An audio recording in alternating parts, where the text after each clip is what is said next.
Hello students, mechanism of organic reaction हमारा chapter चल रहा था। उसमें हम कर रहे थे रिएक्टिव इंटरमीडिएट। तो रिएक्टिव इंटरमीडिएट में आपको बताया था कि 6 टाइप के इंटरमीडिएट हैं जो आपके कोर्स में हैं। इनमें से हमने कार्बोकेटायन, कार्ब एनायन और फ्री रेडिकल इंटरमीडिएट कर लिए हैं। अब नेक्स्ट जो इंटरमीडिएट है वो है कार्बिन, हमें करना है। तो carbene are neutral, divalent, highly reactive, highly unstable intermediate species होती है। ये कार्बिन पर क्या होता है, कोई चार्ज नहीं है और ये क्या है, द्विसंयोजी, डाइवेलेंट है और highly reactive, highly unstable species है। इसमें क्या होता है कार्बन के अंदर कि carbon having 6 electron in outermost shell, कि कार्बन का जो आउटर मोस्ट शेल है उसके अंदर कितनी इलेक्ट्रॉन है, 6 इलेक्ट्रॉन होते हैं।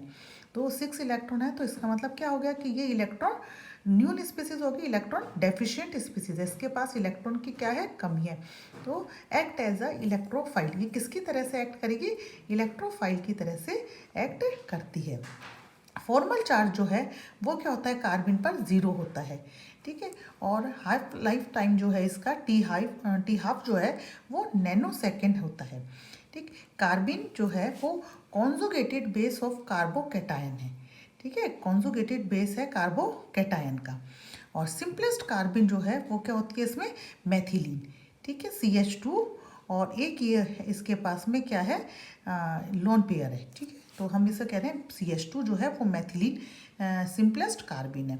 Substituted carbene are simply named as derivative of carbene, ठीक है, कि जैसे हमने किसी भी H को, एक H को या दोनों H को क्या कर दिया, रिप्लेस कर दिया है, तो वो डेरिवेटिव ऑफ कार्बिन हो गए हैं। कैसे, जैसे हमने एक H को किससे कर दिया है, C6H5 फेनिल ग्रुप से कर दिया है, तो ये क्या हो गया, हमारी फेनिल कार्बिन, ठीक। दोनों H को हमने किससे रिप्लेस कर दिया है, R ग्रुप से कर दिया ना, तो ये क्या हो गया, हमारी डाई एल्किल कार्बिन। और यहाँ पर हमने दोनों ही H को किससे रिप्लेस कर दिया है, Cl से रिप्लेस कर दिया, तो ये हो गई है हमारी डाईक्लोरोकार्बिन, ठीक है। अब कार्बिन के लिए हमने बोला था कि कार्बिन कैसी है, अनस्टेबल स्पीसीज है। कार्बिन जो है वो अनस्टेबल स्पीसीज है। तो कार्बिन में केवल वही कार्बिन जिनके ऊपर कार्बन से जुड़ा हुआ एटम ऐसा हो जिसके पास में क्या हो, लोन पेयर हो, तो वो कार्बिन क्या होती हैं, स्टेबल हो जाती हैं। क्यों, क्योंकि रेजोनेटिंग स्ट्रक्चर से, क्योंकि उनके पास लोन पेयर है, तो ये क्या करेंगे, इस कार्बन के साथ में डिफरेंट रेजोनेटिंग स्ट्रक्चर बना लेंगे। जैसे हमने देखा कि एक बार इस वाले नाइट्रोजन से बन जाएगा और एक बार इस वाले नाइट्रोजन के साथ से इनके पास में क्या हो गई है, डिफरेंट रेजोनेटिंग स्ट्रक्चर बन गई है। तो ये कार्बिन जो है वो स्टेबल कार्बिन हो गई है, कि हमने यहाँ पर दोनों जो H है उसको R2N से रिप्लेस कर दिया है, ठीक है। तो कार्बिन में वो कार्बिन स्टेबल हो जाएंगे जिनके पास में कार्बन से जुड़ा हुआ जो एटम है उसके पास में क्या हो, लोन पेयर हो। तो due to presence of resonating structure of carbene, ये डिफरेंट रेजोनेटिंग स्ट्रक्चर आ गई, इसके कारण ये वाली कार्बिन कैसे हो गई, स्टेबल हो गई है इस केस के अंदर, ठीक है। तो यहाँ पर हमने ये देखा। अब नेक्स्ट आता है इसके अंदर types of carbene. Types of carbene में there are 2 type of carbene. Carbene जो है वो 2 टाइप की हैं, सिंगलेट कार्बिन और ट्रिपलेट कार्बिन। अब सिंगलेट और ट्रिपलेट जो है वो हम इस बेसिस पर देखते हैं इसके अंदर, कि यहाँ पर हमने बताया कि जो कार्बन, जैसे मैथिलीन लिया तो CH2 के ऊपर क्या थे, 2 इलेक्ट्रॉन थे। अब वो दोनों इलेक्ट्रॉन जो हैं वो पेयर्ड है या अनपेयर्ड है, उसके आधार पर हम देखेंगे ये सिंगलेट और ट्रिपलेट कार्बिन, ठीक है। तो फर्स्ट है इसके अंदर सिंगलेट कार्बिन। सिंगलेट कार्बिन इसमें क्या है, CH2 क्या देखा था हमने, CH2, और ये जो 2 इलेक्ट्रॉन है ये दोनों इलेक्ट्रॉन क्या है, पेयर्ड है, ठीक है। तो सिंगलेट कार्बिन में क्या है, बोथ इलेक्ट्रॉन्स आर पेयर्ड, कि दोनों इलेक्ट्रॉन क्या होगा इसके अंदर, पेयर्ड है। और both electron are of opposite spin, दोनों इलेक्ट्रॉन क्या है, ये अपोजिट स्पिन का, एक क्लॉकवाइज है और एक क्या है, एंटी क्लॉकवाइज है। तो अपोजिट स्पिन के हो गए, तो इसलिए क्या है, so occupy in same orbital, इसलिए वो दोनों के दोनों क्या है, सेम ऑर्बिटल के अंदर ऑक्यूपाई हैं। अब हम इसमें ये भी बोल सकते हैं कि यहाँ पर हमारे पास में क्या है, इसमें सिंगलेट कार्बन के अंदर क्या हो गए, 2 तो बॉन्ड पेयर हो गए, ठीक है, कि कार्बन जो है 2, इसमें क्या होगा सॉरी, इसमें क्या हो गया, 2 बॉन्ड पेयर है, एक क्या है, लोन पेयर है, एक ये लोन पेयर आ गया और एक इसके अंदर वेकेंट ऑर्बिटल है। सिंगलेट कार्बन के अंदर 2 बॉन्ड पेयर हो गए, एक लोन पेयर हो गया है और एक क्या है, वेकेंट ऑर्बिटल है। तो सिंगलेट कार्बन कौन सी हुई कि जहाँ पर जो इलेक्ट्रॉन है वो क्या है, पेयर्ड है। ठीक है, अब सिंगलेट कार्बन जो है उन्हें हम ESR से डिटेक्ट नहीं कर सकते हैं कि singlet carbon are not detected by ESR। ठीक, कार्बन जो है सिंगलेट कार्बन का वो कौन सी स्टेट में होता है, sp2 हाइब्रिडाइज स्टेट के अंदर होता है, sp2 हाइब्रिडाइज। और शेप कैसी होगी इसकी, बेंट शेप होती है, इसकी जो शेप है वो बेंट है। और CH जो इसका बॉन्ड एंगल है वो होता है 103 डिग्री कि sp2 हाइब्रिडाइज स्टेट के अंदर बेंट शेप हो गई और बॉन्ड एंगल कितना हो गया, 103 डिग्री होता है।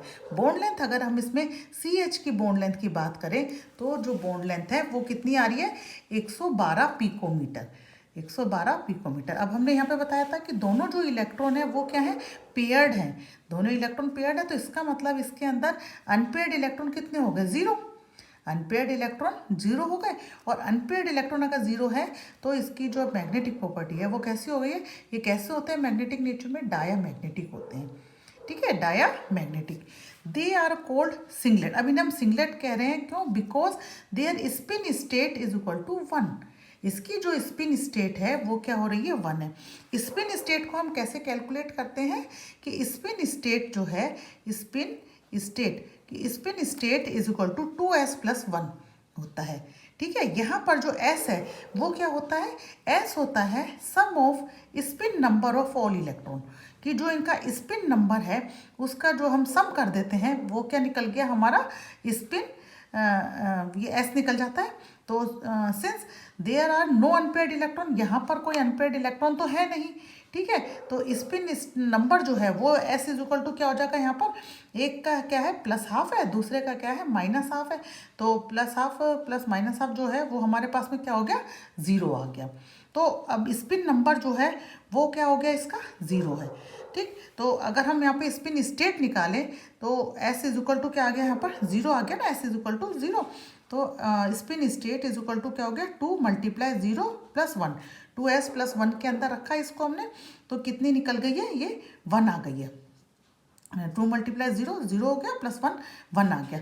तो इसकी जो स्पिन स्टेट है वो कितनी आ गई है, 1। स्पिन स्टेट 1 आई तो हमने इसको क्या कहा, सिंगलेट कार्बन।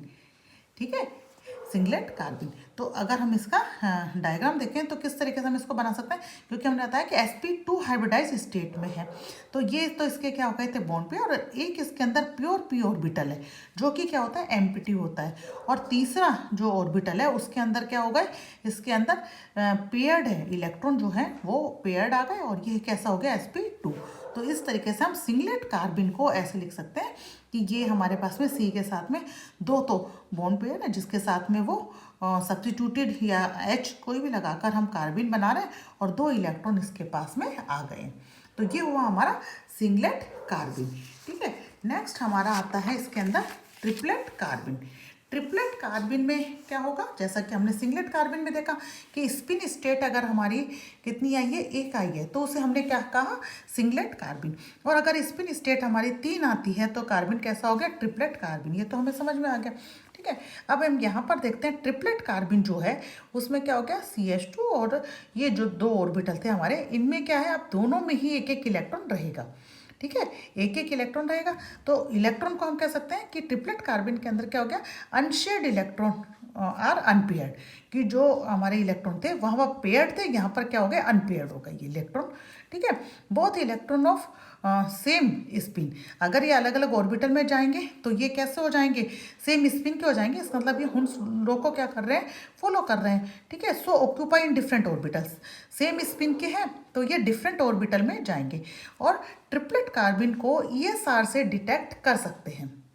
ठीक है, यहाँ पर जो कार्बन है वो कौन सी हाइब्रिडाइज स्टेट में होता है, sp हाइब्रिडाइज स्टेट के अंदर होता है। ठीक, और शेप इनकी जो है वो कैसी हो जाती है, लीनियर हो जाती है। बॉन्ड एंगल जो है HCH का कितना आ गया, 180 डिग्री होता है। बॉन्ड एंगल ट्रिपलेट कार्बिन के अंदर कितना आ गया 180, और बॉन्ड लेंथ अगर हम CH की बॉन्ड लेंथ की बात करें तो वो कितनी हो गई है 103 पिकोमीटर, जबकि हमने वहाँ देखा था कि जो हमारे पास में थी बॉन्ड लेंथ वहाँ पर कितनी आई थी CH की 112 पिकोमीटर आ रही थी। इसी तरीके से अब हम इसकी स्पिन स्टेट निकाल लें तो spin state is equal to कितना हो गया यहाँ पर 3 हो गया है। ठीक है, तो स्पिन स्टेट का फॉर्मूला हमने देखा था 2s+1 है, क्योंकि there are 2 unshared electron with same spin. तो जैसे हमने मान लिया कि यहाँ पे स्पिन स्टेट हमारे पास में +12 है, तो कितना हो गया ये 1 हो गया। तो स्पिन स्टेट जो है वो हमारे पास में क्या निकल गई 2 × 1 + 1 = 3। ठीक है, अब यहाँ पर हम ये चीज़ देख रहे हैं कि अगर इसका हम डायग्राम देखें तो क्या बन जाएगा हमारा ट्रिपलेट कार्बिन के अंदर कि sp हाइब्रिडाइज्ड स्टेट में था ना कार्बन, तो इसमें दो तो ये H के साथ में बन गया, और यहाँ पर हमारे पास में दोनों जो ऑर्बिटल हैं sp के अंदर, इनके अंदर अलग अलग अनपेयर्ड इलेक्ट्रॉन है, तो अलग अलग इलेक्ट्रॉन दोनों इसके अंदर चले गए। और ट्रिपलेट कार्बिन sp2 में भी हो सकता है। ठीक है, ट्रिपलेट उस केस में क्या हो जाएगा इलेक्ट्रॉन अनशेयर्ड ही रहेगा, अनपेयर्ड इलेक्ट्रॉन रहेगा, दोनों के अंदर चला गया।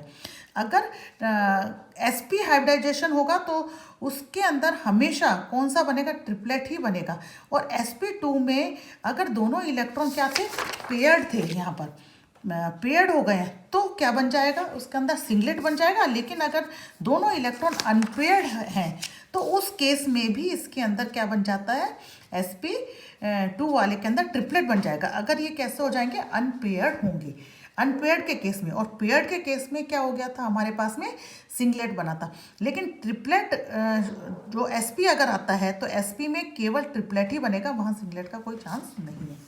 Triplet carbene is more stable than singlet carbene. ठीक है, क्यों होता है क्योंकि ड्यू टू लेस रिपल्शन, इनके अंदर रिपल्शन क्या है कम है। Triplet कार्बिन can be trapped by oxygen, O2 से हम इसको ट्रैप कर सकते हैं। और ये बता ही दिया था आपको कि ट्रिपलेट कार्बिन जो है वो हुंड्स रूल को फॉलो करता है, क्योंकि इसके अंदर दोनों इलेक्ट्रॉन क्या हो रहा है अनपेयर्ड अलग अलग ऑर्बिटल के अंदर जा रहे हैं। ठीक है, तो ये वो हमारा सिंगलेट और ट्रिपलेट कार्बिन।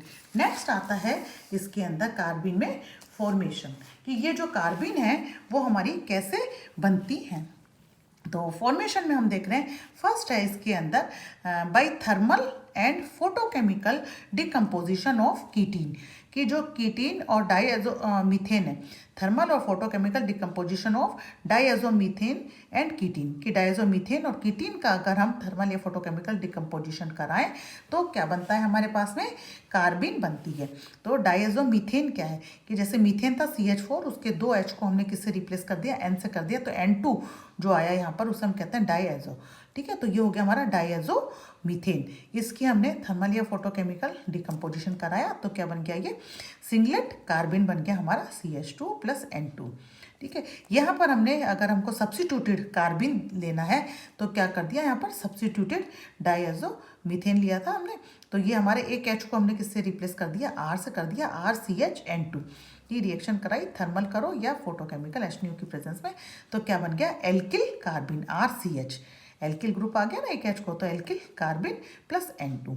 इसी तरीके से कीटीन CH2CO जो था हमारा, इसकी कराई तो हमारे पास में क्या बना CH2, ये हमारे पास में ट्रिपलेट कार्बिन होती है। अगर हमने कीटीन से कराई तो कौन सा बना था ट्रिपलेट कार्बिन, और अगर डायज़ोमीथेन से कराया था तो हमारे पास बना था सिंगलेट कार्बिन, ट्रिपलेट कार्बिन CH2 + CO। ठीक, नेक्स्ट रिएक्शन है हमारे पास में by reaction of base on substituted polyhalogen compounds, कि पॉलीहेलोजन जो कंपाउंड है उनके ऊपर क्या करा रहे हैं बेस की रिएक्शन करा रहे हैं हम। तो CHCl3 ये हमारे पास में क्या हो गया पॉलीहेलोजन कंपाउंड हो गया, इस पर NOH की रिएक्शन कराई तो डाइक्लोरोकार्बिन CCl2 + NaCl + H2O बना।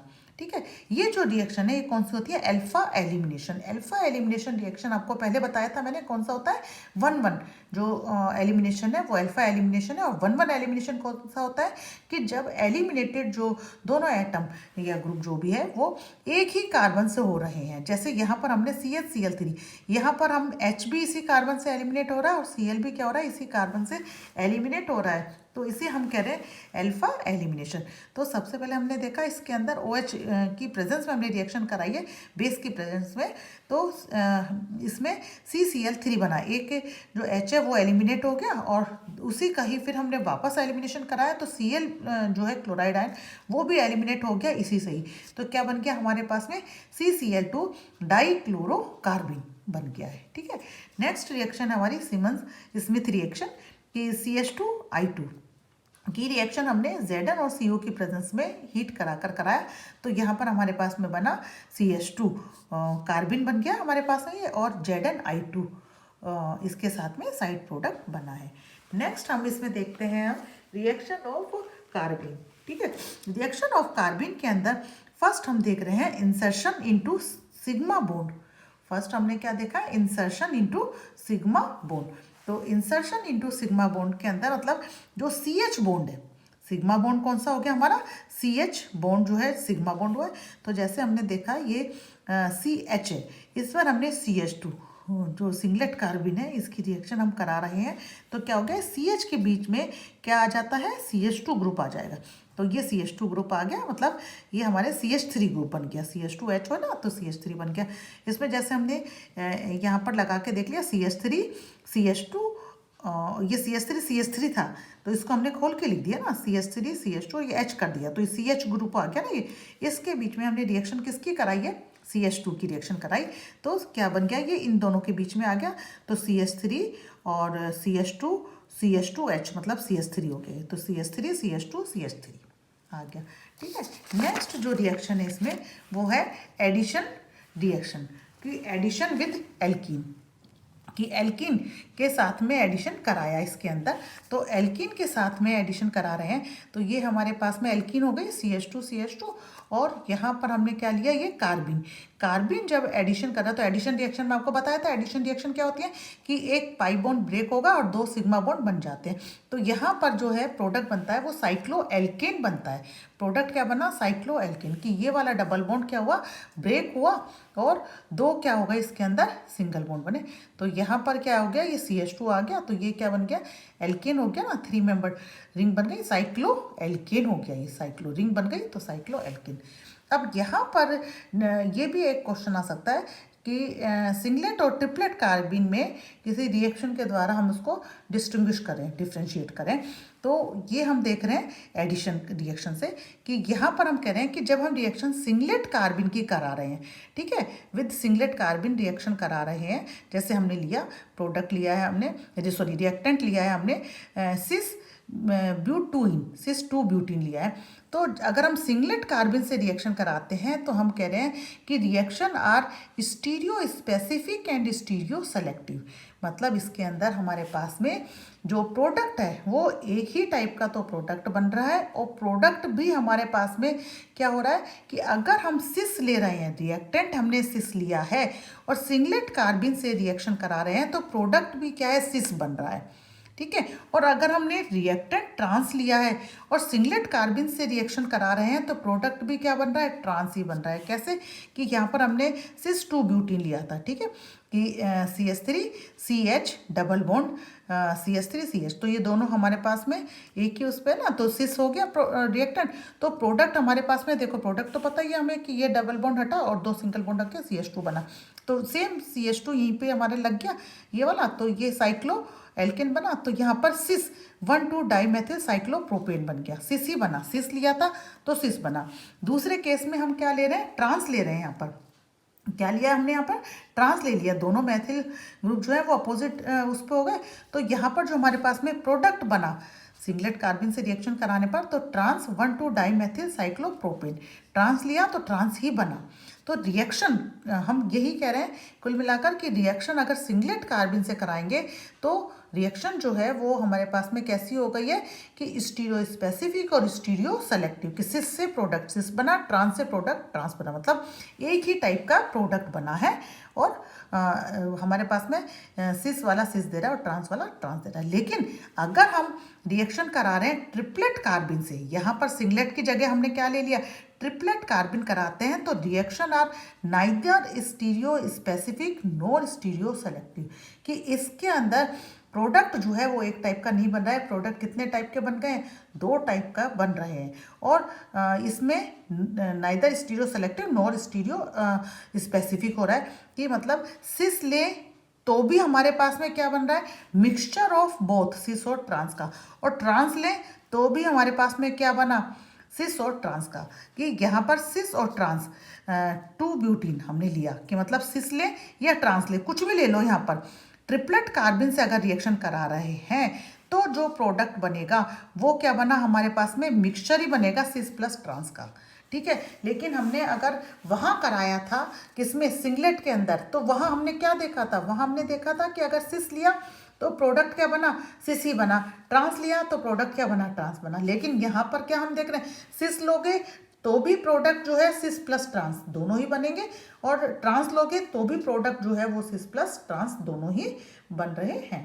ठीक है, अब नेक्स्ट जो रिएक्शन आती है इसके अंदर वो हो गई है हमारी डाइमराइजेशन। डाइमराइजेशन में कि हमने 2 मोल ले लिए R2C कार्बिन का, डाइएल्किल कार्बिन, तो इसके अंदर हमारे पास में एल्कीन बन जाता है R2C डबल बॉन्ड Cr2। ठीक है, एक रिएक्शन और देते हैं, ये रिंग एक्सपेंशन रिएक्शन। ठीक है, रिंग एक्सपेंशन जो रिएक्शन है वो क्या होती है? जैसे हमने पीरोल लिया, पीरोल कितना हो गया हमारा? 1 2 3 4 5 मेंबर्ड रिंग है ये। ठीक है, इसमें रिएक्शन हमने कराई डाइब्रोमो कार्बिन की, CBr2 है। ठीक, तो CBr2 रिएक्शन यहाँ पर डबल बॉन्ड है, तो डबल बॉन्ड की रिएक्शन हमने देखी थी कि रिएक्शन क्या हो गई? साइक्लो इसके अंदर बन रही थी ना कि यहाँ पर ये वाला बॉन्ड जो है ब्रेक होगा, ये CBr2 इधर आ गया हमारा, तो ये हमारे पास में क्या बन गई थी? एक अनस्टेबल हो गया है, तो ये बॉन्ड ब्रेक होगा और -HBr इसके अंदर से निकल जाएगा, तो रिंग क्या हो गई? एक्सपेंड हो गई। अब यहाँ पर हमारे पास रिंग देखो 6 मेंबर्ड हो गई है, 3 ब्रोमो पिरिडिन हुआ ना, ये 1 2 3 4 5 6। ठीक है, ये हमारे पास में 6 मेंबर्ड रिंग है, 1 2 3 4 5 6 की 3 ब्रोमो पिरिडिन कि यहाँ पर हमने 5 मेंबर्ड था रिंग हमारे पास में, वो किस में कन्वर्ट हो गई है? 6 मेंबर्ड रिंग के अंदर कन्वर्ट हो गई। कि हम अगर ये हमारे पास में बन रहा है इंटरमीडिएट, तो ये एक रिएक्शन देता है जो रिंग एक्सपेंशन रिएक्शन है, मतलब रिंग को क्या कर रही है? वो इंक्रीज कर दी, 5 मेंबर्ड से रिंग कितने हो गई है? 6 मेंबर्ड में कन्वर्ट हो गई है। एक रिएक्शन और होती है इनके अंदर, वो होती है रीअरेंजमेंट रिएक्शन। जैसे वोल्फ रीअरेंजमेंट है कि RCOCH था, तो मैथिल ग्रुप जो है ट्रांसफर विद बॉन्ड पेयर हो रहा है कि बॉन्ड पेयर जो है वो हमारे पास में डबल बॉन्ड हो गया यहाँ पर C और CH के बीच में, C और CH के बीच में क्या हो गया? डबल बॉन्ड हो गया, और R जो है वो ट्रांसफर हो गया कहाँ पर आ गया? इस CH के पास आ गया है। ठीक है, तो ये हमारे पास हो गया RCH double bond C double bond O। तो ये जो वुल्फ रीअरेंजमेंट है उसके अंदर आप इस तरीके का रीअरेंजमेंट देखते हैं कि Maithil group transfer with bond pair के साथ में क्या हो रहा है? ट्रांसफर हो रहा है। इसके अलावा डाइमर-टीमान रिएक्शन जो है वो भी हॉफमैन कार्बिल-अमीन रिएक्शन जो है उसके अंदर भी कार्बिन बन रहे हैं। तो बहुत सारी रिएक्शन है जिनके अंदर कार्बिन जो है इंटरमीडिएट के रूप में बनती है, तो उनमें से कोई भी एक रिएक्शन का भी एग्जाम्पल लेकर आप कर सकते हैं। बाकी इसके अंदर जो हमने शॉर्ट नोट के अंदर देखा था कि सबसे पहले आप इंट्रोडक्शन उसका दे दीजिए, फिर उसके बाद में आप टाइप्स ऑफ कार्बिन, सिंगलेट और ट्रिपलेट कार्बिन जो है उसमें आप स्पिन स्टेट निकाल कर आप उसको बता सकते हैं कि कौन सी सिंगलेट कार्बिन है, कौन सी ट्रिपलेट कार्बिन है, कि कैसे हमने निकाला है 2s+1 से निकाला है। इसके बाद में हम इसकी फॉर्मेशन बता दें और फिर उसके बाद में हम इसकी जो रिएक्शंस हैं कि रिएक्शन बता दिए हैं, तो रिएक्शन में आपने इंसर्शन रिएक्शन बता दिए, एडिशन रिएक्शन बता दिए, एडिशन विद एल्किन। तो एडिशन रिएक्शन में आप सिंगलेट और ट्रिपलेट कार्बिन का डिफ्रेंशिएशन बता सकते हैं कि कैसे ये स्टीरियो स्पेसिफिक और स्टीरियो सेलेक्टिव है। किस केस में? जब हम सिंगलेट कार्बिन लेते हैं और ट्रिपलेट कार्बिन लेते हैं तो वो ना तो स्टीरियो स्पेसिफिक है ना ही स्टीरियो सेलेक्टिव है, कि यहाँ पर हमारे पास में एक ही टाइप का प्रोडक्ट बन रहा था, सिस से सिस, ट्रांस से ट्रांस बन रहा था। यहाँ पर हमारे पास में चाहे हम सिस ले चाहे हम ट्रांस ले, तो जो प्रोडक्ट है वो हमारे पास में क्या बन रहा है? सिस प्लस ट्रांस बोथ जो हैं वो हमारे पास में बन रहे हैं, दोनों तरीके का हमारे पास में प्रोडक्ट बन रहा है। और डाइमराइजेशन रिएक्शन देखा रहे थे इसके अंदर, और हमने देखा रिंग एक्सपेंशन रिएक्शन भी इसके अंदर हमने देखी, और वुल्फ रीअरेंजमेंट में रीअरेंजमेंट रिएक्शन हमने देखा कि मैथिल ग्रुप जो है वो बॉन्ड पेयर के साथ में ट्रांसफर होकर क्या बता रहा है? रीअरेंजमेंट रिएक्शन दिखा रहा है। तो इस तरीके से ये जो रिएक्शन है वो ये कार्बिन देता है। तो एक ये शॉर्ट नोट कार्बिन का बन जाएगा। तो आप लोग इसको अपने शॉर्ट नोट की तरह से तैयार कर सकते हैं। नेक्स्ट जो है वो है नाइट्रिन। अगर कार्बिन समझ में आ गया तो नाइट्रिन काफ़ी कुछ सिमिलर है कार्बिन के, तो वो हम नाइट्रिन नेक्स्ट लेक्चर के अंदर देखेंगे। Thank you.